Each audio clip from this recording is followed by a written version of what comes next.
Hello, Ray Phoenix here, welcome to Let's Play LEGO Star Wars The Video Game Part 2. So this time around we're entering the third level of Phantom Menace. You can see the beautiful city of Feed on the planet Naboo is, under attack. It's being invaded by those greedy scammers we saw earlier on. They use their droid armies to attack the people who don't pay their taxes on time. So they're pretty much imprisoning the whole city, and of course it's up to these robed monks to stop them or to fight for what's right kind of thing. So you see her jumping down, you see Obi's having trouble with his laser sword, but Qui-Gon and Jinn seems to use his perfectly fine, even uses the Force in that one. When Obi-Wan finally gets his lightsaber on it, oh look, they're all annoyed, face palming. Even Jar Jar is kind of useless in this case. I don't even think we play as Jar Jar again for the rest of the story mode, to be honest. They were splitting up for some unknown reason. And now we get to play as one of the youngest queens ever elected. She's not the youngest queen ever elected, but she's definitely one of them. Of Naboo, apparently they have their government runs by a queen, but she's more like a president than a queen on account of she's democratically elected. She's 14 years old and she runs the whole planet. I wonder how many other planets are run by 14-year-olds. Is that normal in Star Wars to have a 14-year-old, leader of a country or leader of a like a Democrat? Imagine if the leader of the United World was 14 years old. It seems like that sometimes, considering how 14-year-olds think they know everything. Think they're like those Xbox fans that Chad Warden used to complain about. They think they're the smartest people in the world, but really they're not. So of course, same as always, this is the first time in this game we get to play as blaster-wielding characters, so we can't use the Force. We just have a gun, but still same thing. Just destroy stuff, collect as many studs as you can. And yeah, that's pretty much it. It's just like in Spyro, when you have to collect as many gems as possible, or in Ratchet and Clank when you want to collect as many bolts. For some reason that painting seems to be organic, so when I shoot it, it seems to wobble around like that. Or maybe it just came out of that Nutty or something like that, I don't know. So you see there's more droids around here. Droids seem to be sprawled everywhere around here. And some people argue this is where the Clone Wars really began, or where the events that led up to the Clone Wars apparently began here. So yes, this is, Naboo. What's more to say about Naboo? Naboo is just, Naboo. It's a planet that the Emperor Palpatine came from Naboo. It's a planet that a lot of prequel haters seem to hate. Even that Mark from Classic Game Room seems to hate the planet Naboo, mostly because he hates anything to do with the Star Wars prequels. He hates the prequels so much. I often wonder if he was ever friends with the principal of my elementary school. There was a principal I had at an elementary school I went to once. He would punish kids for talking about the Star Wars prequels.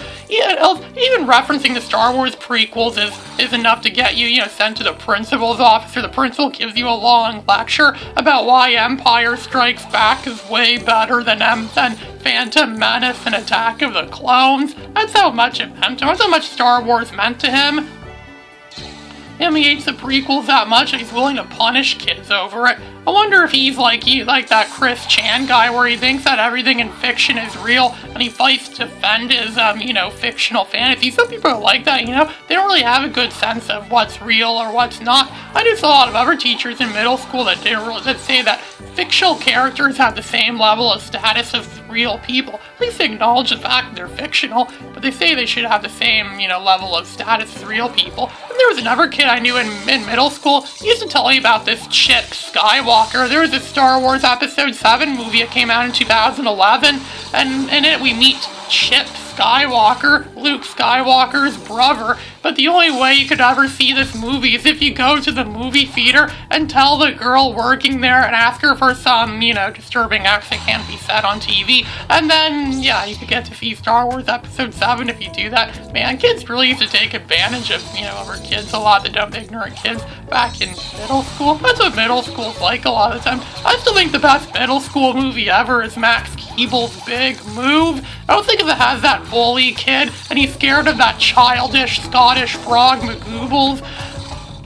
I wonder if Tammy Newborn, my arch rival here on YouTube, I wonder if his weakness is McGoobles, the singing frog. Yeah, frog sings, "What is his name? I like to soak me bog. It's time to play a game with your favorite island frog."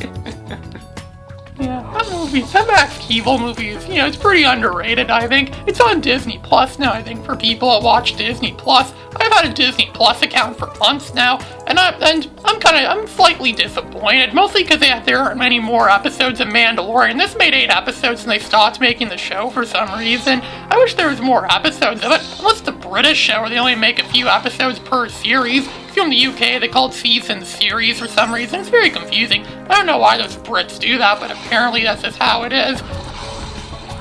And so, yeah, having a blaster in this game does have a lot of advantages in which you can, use the grapple things there and you can swing around. That's something Jedi characters can't have. So actually having a gun does have its advantages. But for the most of the time in this game, it's mostly all, dependent on lightsaber moves and using the Force and stuff like that in this game. But in LEGO Star Wars 2, it's the other way around. There aren't as many Jedi characters in LEGO Star Wars 2. There aren't as many times where you would need to, use a blaster weapon or something like that. So you see, Obi, I actually think the young, Obi-Wan Kenobi is actually pretty cool. Ewan McGregor really is the cool, young, hip version of Alec Guinness. I think all the significant actors that played this Obi-Wan Kenobi character are Alec Guinness, Ewan McGregor, James Arnold Taylor, and of course, Weird Al Yankovic in 1999 in the Saga Begins music video. I shall have to comment on that video the other day saying that. It's actually becoming quite a hit, actually, that so many actors have played Obi-Wan in the past, and yeah. And played Obi-Wan. I think it's quite impressive. A lot of people were fooled by James Arnold Taylor voicing Obi-Wan in that show. He really does sound like Ewan McGregor. He almost sounds better than Ewan McGregor sometimes, but of course, no one does Obi-Wan better than the great Sir Alec Guinness. Alec Guinness actually hated Star Wars. I think I'm not sure I've spoken of this before, but Alec Guinness didn't really like Star Wars that much. Despite the fact it made him a pop culture icon, and the only reason why a lot of new age kids these days know who he is because of Star Wars. Despite that, Alec Guinness actually didn't like Star Wars. He would tear up fan mail before even reading it. Some 7-year-old kid said to him, "Ooh, Sir Alec Guinness, I've seen Star Wars 100 million times. Could you have me an autograph?" He's like, "Sure you can, kid. Just under one condition. You will never watch Star Wars again." And then his mom's like, "What? You can't," and she gives him that look like, "What?" And he's like, "Come on." It's like that same look that, I imagine it should be the same look as that parent gave Randall Graves in Clerks 2 when he's tried to take back, I forget what it was trying to take back. But he tried to take back some old term that he thought was just some normal thing people say to people, and then he wanted to take it back. Clerks 2 is also a pretty funny movie. I wish working at a burger place in real life could be like working at movies in Clerks 2. But Kevin Smith really is a talented filmmaker. I wish I had the talented film skills like Kevin Smith. But again, he also has a very dirty mind too. So, yeah, And so, believe it or not, this is pretty much the end of the level now. The level is just, nearly over. As I said before, levels in this game are, incredibly short. So, there's just a lot of studs lying around here. There's a few mini kits that I can't get. You can actually hear, mini kits actually make a sound. You can tell one's close by. I can hear it, I know where it is. But unfortunately, we need Jar Jar to get it, and we don't have Jar Jar with us right now, so I'll have to get us back in free play. As I said before, it's impossible to get this game 100% complete the first time around. However, it is possible to completely clear the original Spyro the Dragon on the first time around. I actually did that once years back. And so, we have a mini kit, or forced to pick up a mini kit, and oh look, a cutscene. And George's like, you see, we were drinking last night, and then it made us go like this, or this, and then there was a that, yeah, we're good, that sounds pretty cool, and watch! And then just like that, their lives abruptly end. But I just got promoted! We don't care. But I just got married last week. We don't care. Could battle droids even get married? I don't know. The queen points them to her beautiful, beloved starship. And then we're gonna fly off. It's completely unarmed, which makes it nowhere near as good as the Millennium Falcon. And so we got the super kit piece, got some mini kits, yada yada yada. The rest is Ray Phoenix signing out.